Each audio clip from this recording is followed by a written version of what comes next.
తెరంగేట్రం చేసిన అనతి కాలంలోనే తెలుగు తమిళ ప్రేక్షకులకు బాగా చేరువైన కథానాయకుడు కార్తీ. యుగానికొక్కడుతో కెరీర్ ప్రారంభించి ఆవార, నా పేరు శివ లాంటి సినిమాలతో మంచి ఈజ్ ఉన్న హీరోగా నిరూపించుకున్నాడు. కార్తీ ప్రియమణి కాంబినేషన్ లో తమిళంలో తెరకెక్కిన పరుత్తి వీరన్ మల్లిగాడుగా ప్రేక్షకుల ముందుకు రానుంది.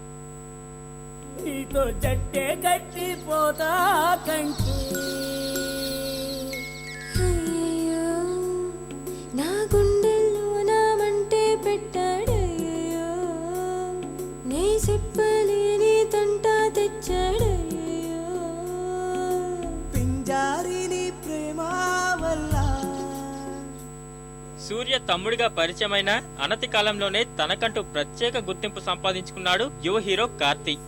తనదైన నటనతో అభిమానుల్ని ఆకట్టుకుంటూ వరుస సినిమాలతో దూసుకుపోతున్నాడు. అమీర్ సుల్తాన్ దర్శకత్వంలో కార్తీ నటించిన పరుత్తి వీరన్ తమిళంలో సంచలనం సృష్టించింది.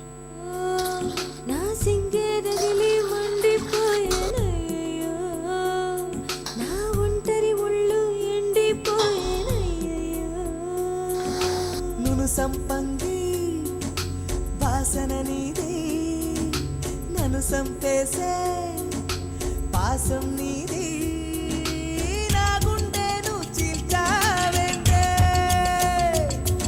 ఆ లోపల దూరే చొరవే నీదే. స్టూడియో గ్రీన్ పతాకంపై తంగ ప్రభాకరన్ నిర్మించిన ఈ సినిమాలో ప్రియమణి కథానాయిక. యువన్ శంకర్ రాజా స్వరాలు ప్రేక్షకుల్ని విశేషంగా ఆకట్టుకున్నాయి. తమిళంలో 5 కోట్లతో తెరకెక్కిన ఈ సినిమా 65 కోట్లు వసూలు చేసింది. కథానాయక ప్రియమణితో పాటు ఎడిటింగ్ విభాగాల్లో పరుత్తి వీరన్ కు జాతీయ అవార్డులు దక్కాయి. కోర్టు, లోకల్ జైలు ఇవన్నీ బోర్ కొడుతున్నాయి జనాయన.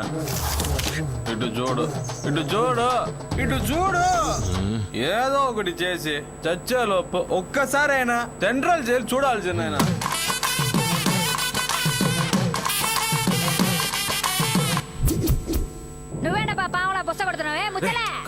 పబ్లిక్ ప్లేస్ లో గట్టిగా పిలవకూడదురా.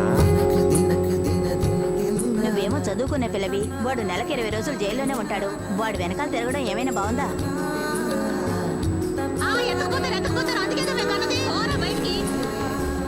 ఇవాళ నీతో ఇలా మాట్లాడి రేపొద్దు నువ్వు కొన్ని పెళ్లి చేసుకుని పిల్లల్ని గనేసే రకం కాదురా. చూడవే, ఇప్పుడు నువ్వు పూర్తిగా నాలో నిండిపోయావు. ఇక మీద నీతో మాట్లాడతాం మా అమ్మకి ఇష్టం లేదు. మా అబ్బా పరువు పోతుంది. మాట మార్చి నా కాడ ఎదవ డ్రామాలు ఆడామని. తాజాగా పరుత్తి వీరన్ మల్లిగాడుగా తెలుగు ప్రేక్షకుల ముందుకు వచ్చేందుకు సిద్ధమవుతున్నాడు. ఇప్పటికే కార్తీక్ కి ఉన్న పేరు ఈ సినిమాకు మంచి విజయాన్ని అందిస్తుందనే అంచనాలున్నాయి. తమిళంలో ఏడాదికి పైగా ప్రదర్శితమైన ఈ సినిమా తెలుగులోనూ అదే స్థాయిని అందుకుంటుందని కార్తీ ఆశతో ఉన్నాడు. అదే జరిగితే కార్తీ తర్వాతి ప్రాజెక్టు శకునిపై అంచనాలు పెరగడం ఖాయంగా కనిపిస్తోంది.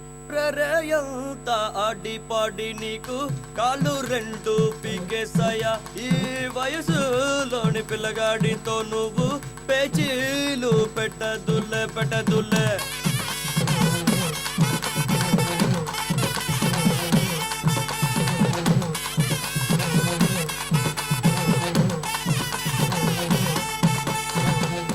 ఇప్పటికే తెలుగు ప్రేక్షకుల ముందుకొచ్చిన ఈ సినిమా పాటలు ప్రేక్షకుల్ని విశేషంగా ఆకట్టుకున్నాయి.